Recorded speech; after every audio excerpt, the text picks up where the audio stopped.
I would argue vulnerability is probably the most important leadership characteristic. Authenticity, vulnerability. I think people see through faux motivation. I don't know if that's a thing, like photivation. Can we call it that?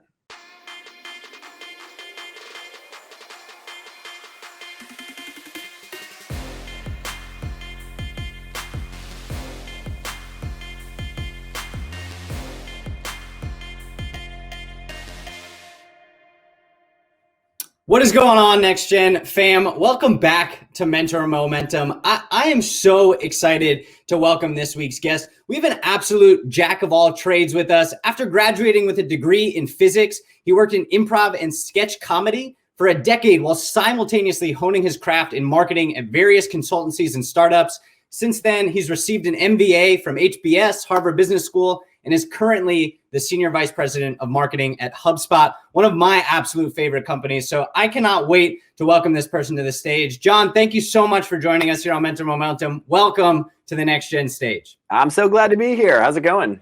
I'm doing great, man. I'm doing much better now that you're here with me. It's an absolute treat to join you on this Thursday morning. And I want to dive right in. I want to go way back in your career, kind of to the beginning, coming out of school. 20 years old, as I said, you graduated with a degree in physics, and obviously there's been some left and rights along your journey, but maybe a piece of advice or, words of wisdom that you would give to that 20-year-old version of yourself. 20-year-old Jon. Well, back then I think, I went by Johnny D was my nickname. So maybe advice one, scratch the nickname. That was probably advice one for myself. I think, I don't know if you're a Game of Thrones fan or not. I guess I would probably say my advice to myself would be, nothing, Jon Dick. I grew up in a pretty small town in Massachusetts, and I didn't have a very big radius on where I went or who I met or my point of view on anything. And I didn't have a lot of exposure to people with different backgrounds. I didn't have a lot of exposure to people with different career paths. I didn't have a lot of exposure to the world of business. And it all changed when I was a senior at UMass. I went to UMass for my undergrad, and it changed when I was a senior. I got the chance to go abroad to England for the year, and it blew my mind. Just meeting a whole different set of people with different political backgrounds and different beliefs from different places and different interests. And it for me was probably the most impactful thing that's ever happened in my life. Maybe outside the birth of my daughter. But it just totally changed my mind, and it made me realize that my foundation of knowledge was cool. Physics was cool, and what I'd grown up with was cool, but it just really put me on a path of curiosity and interest to really go and learn many, many, many more things from many, many, many more people and open my mind. Absolutely. I love it. I mean, I thought your advice was going to be winter's coming. I was gonna be I don't know how that applies, but no. I live in Boston. Winter's over, okay? It is time. I'm wearing a t-shirt. It's not even warm yet. I'm wearing a t-shirt outside. I'm ready. I love it, man. I do want to, kind of dive in a little bit even further. I think you're spot on that idea of you know nothing and being able to let yourself learn and embrace. But you're talking to an audience of next gen entrepreneurs, young entrepreneurs who feel like, they're starting businesses, they're writing books, they're, starting podcasts. They feel like they have to know everything. In order to, be established in their field. What would you say to somebody like that that's trying to figure out if it's okay not to know things? I think it is expected not to know things. Actually, I think it's better if you don't know things. There's this whole model of influence and expertise that I really like. It's the idea of deploying both inquiry and advocacy. And what's really interesting about that is that I think a lot of people assume that leadership or persuasion or expertise is all about advocating hard, I know what's right, follow me, do X, Y, and Z. And I think the truth is that the most successful people blend both advocacy and inquiry. Yeah. And, people are just as successful asking questions and, trying to learn more and more and more and having a growth mindset. And so, look, I think it is good to put out points of view. I think it is good to take stances on things. I think it is good to, have something that you believe in really dearly. But I think it's also very important to realize that all of that may not be true, may change, and also that there's always more to learn. Absolutely. one thing we always talk about here is the idea of learning from failure. I think we try to be very honest, especially in the entrepreneur world. It's very easy to fail, and frankly, it happens more than not. We're always talking about how we can learn from those mistakes and those failures. So I'm wondering if, at some point along your career, or even in your personal life, there's been a failure or a mistake that you've made and something you've learned from it that can help our people avoid that same trap. Well, I had a ticket to Lollapalooza back in 2007, the music festival in Chicago, and Daft Punk was playing on Friday night, and I missed it, and I regret that now because they're broken up. I don't think I'll ever have the chance to see them, so that's a bummer for me. But this is a tough question to answer because I actually think I make mistakes all the time, and I try and blend that constant mistake making with mindset of having no regrets, which puts you in an interesting position, because I both am saying, hey, I don't have any huge regrets that I look back on, but I also am constantly making mistakes. Personally, like, not to get too real with you, but both of my parents are deceased. Both died while I was, basically in my late 20s to early 30s, and I was very obsessed with my career at that point, and I was moving around a lot. I lived in Chicago, then I lived in Boston, then I lived in San Francisco, then back to Chicago, now back to Boston, and I have some regret about that, honestly. And it's hard, right? Because, like, how do you prioritize and choose, and you never know what's going to happen in life. But I would say that I think family and friends matter a lot. And, I would say that it is okay to prioritize that in your career. Like, if that's what you choose to do in your life, like, you don't always have to just go and chase, the next big shiny job or the next, place to go. That said, if you choose to make those choices, that's okay too. Like, life is just a series of choices. And I think we all do our best each and every day to make those choices. But, I personally have some regret about that. And so, to the extent that this is a group of younger people who are trying to figure out what matters in life, I think, the older you get, the more you realize that family really matters a lot, and friends matter a lot, and your circle matters a lot. So, keep that in mind and be willing to prioritize that stuff just as highly as the stuff that you think matters on paper. So I might offer that advice. Yeah, Jon, thank you for sharing and opening up and sharing that. I think it's so impactful. And even in my own personal experience, I know it's so hard to be like, oh, well, they're my family. They'll be okay. They understand, I got this job, but then there's always something else to do. Always something else. Like, you have this mentality of, oh, if I just work this weekend, there won't be any work next weekend, which is just never ends up being the case. It's never true. So that said, I also deeply believe in the idea that there is no steady state work-life balance. I think work-life balance comes in waves. And I would encourage everybody, when you have an opportunity or when you're onto an idea, when you're building something and it's got momentum, like, lean in on that, right? Just go hard at it. And the times where things are a little quieter, take that time too, right? Like, recharge, rest, rebuild relationships, take care of yourself. Because I think, being always on and always chasing that momentum can be pretty tough. So look for those waves and, ride them when they're cresting, and then, take a rest on your board when they're not. Yeah, that's so fascinating to me. We've had so many incredible guests on the podcast and talking about this idea of work-life balance, work-life integration. I don't think I've ever heard it shared in this way, but it makes so much sense that you're right. There will be those ups and downs, and being able to figure out when you're, able to actually have a break and pull up and say, you know what? No, I need some more time, with family, friends, whatever it may be, and granting yourself that permission. Yeah. I think a lot of people would argue that you're most creative when you are disengaged from, the idea. I don't, it's funny. People are always like, oh, you like sleep on an idea and you wake up the next day and you've like figured it out. Like, for me, it doesn't quite work that way, but I do think taking mental breaks from ideas really does help me make a lot of progress on them. So I think there's a lot of benefit to vacation. I think there's a lot of benefit to resting. I think there's a lot of benefit to sleep.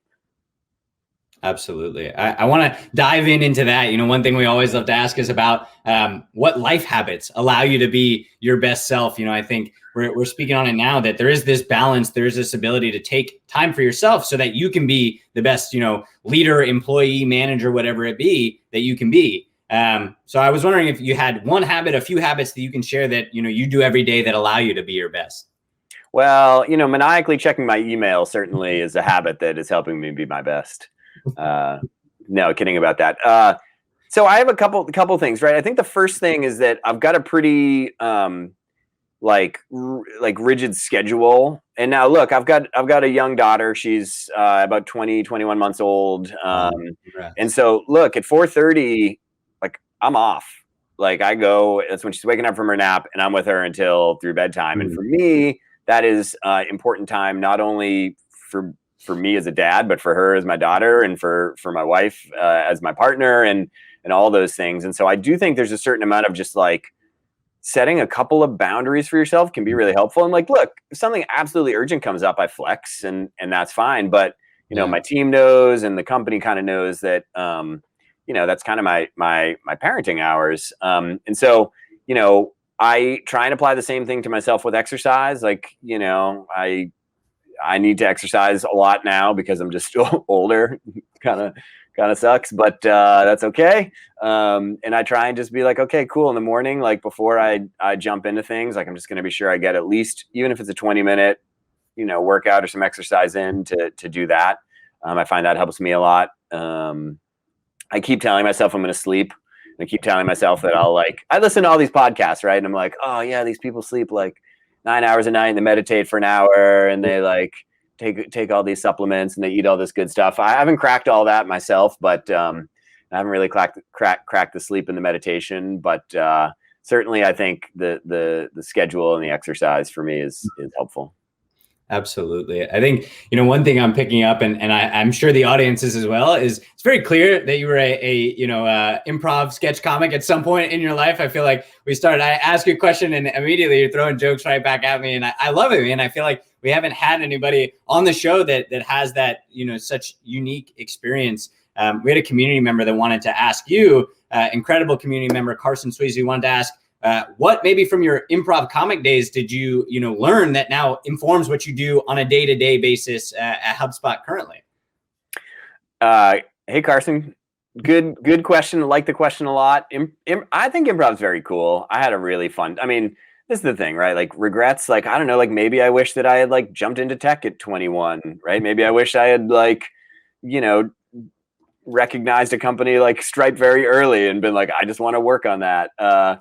I think the truth is I had an incredible decade doing comedy, and I just wouldn't trade it for anything. Right. Like, so I think improv's incredible. I think if you have a chance to take improv classes, you might really enjoy it. Improv has a couple of like principles associated with it that I think are just relevant to everybody and to relationships and team building and everything.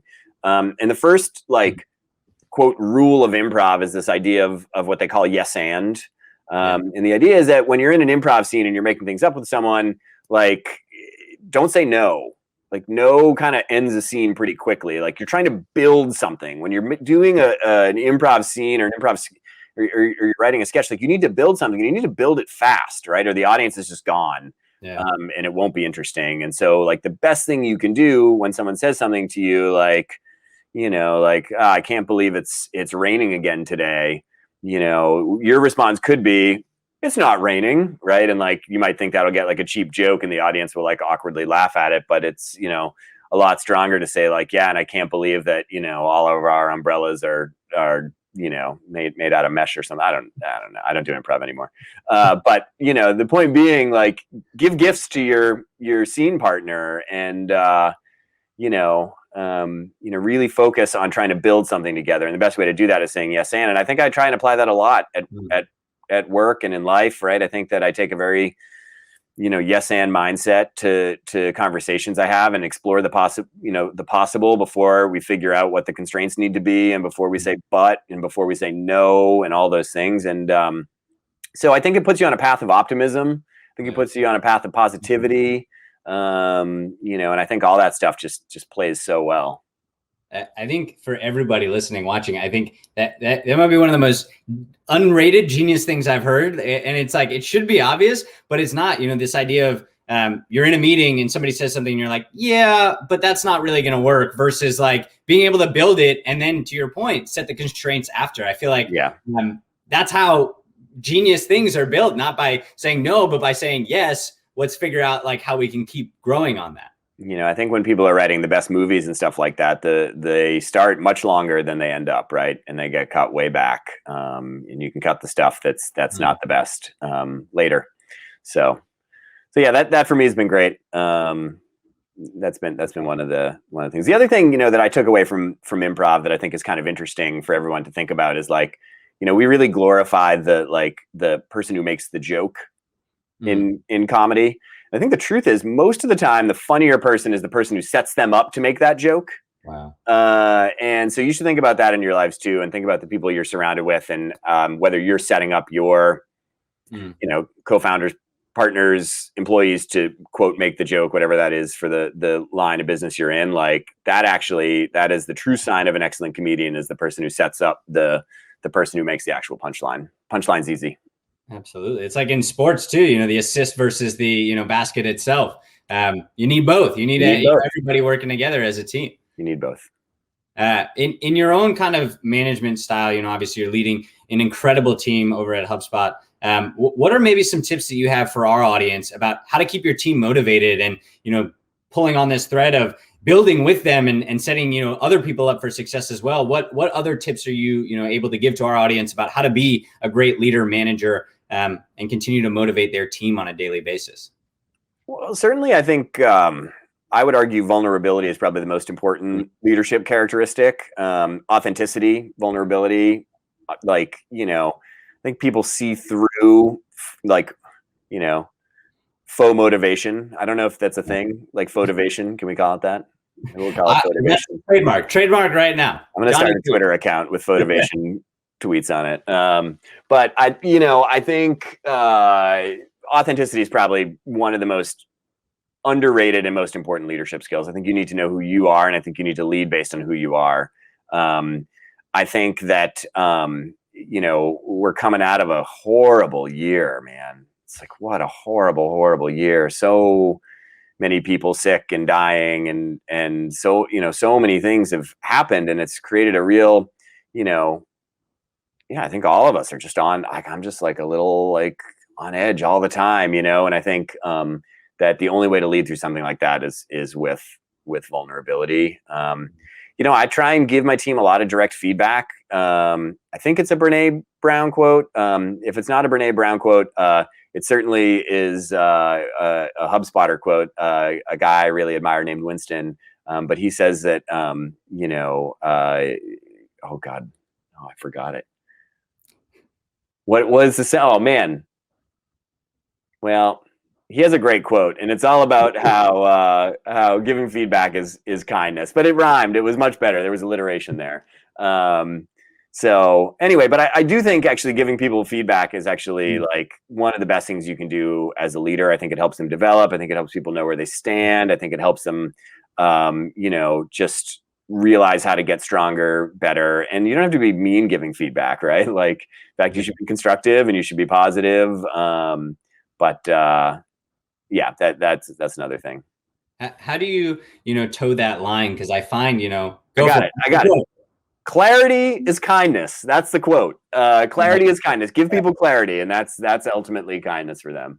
Absolutely. Yeah. I was going to say, how do you toe the line between, wanting to mince your words a little bit to be kind, and also making sure that the message sticks? Because I find that can be, a fine line as a manager to say, look, we need to see this, but at the same time, you don't want to do it in a way that ruins their motivation or makes it so that, I think I find I always want people to like me, so it's hard to toe that line well. Yeah, I mean, I think that it really comes back to that quote, right? Which is like, I think most of the time people are more disappointed when you didn't give them the feedback along the way, and then they launch something and it doesn't perform well, or they get feedback from other people on it, or you put it out. Like as a marketer, like, man, marketing's tough, right? Like it's all subjective. A lot of it's subjective, most of it's subjective, and then you put it out in the world and people talk about it publicly and whether it's good or bad or whatever, And so I think if you're someone's manager, I think you have a responsibility to be clear with them on feedback, so that, because if you don't give it to them, someone else will, and I think they will then feel even worse, like, confused and whatnot. That said, I think the ultimate thing is, if you are authentic with people and you are communicating that the reason you're giving them this feedback is to help them improve, and then you follow up by being consistent with giving feedback on that feedback and helping them track progress against it, I think they walk away being like, wow, okay, cool. Like, I'm actually getting better and stronger. And like, let's be honest, if you don't want to improve, like, you might as well walk away, right? Because we all need to keep improving every day. Absolutely. I want to dive into one thing you shared about this world of marketing. And I think you come from such an interesting background of physics and kind of leading yourself into marketing. What was the draw to make that shift, and how has, maybe one informed the work that you're doing in the other?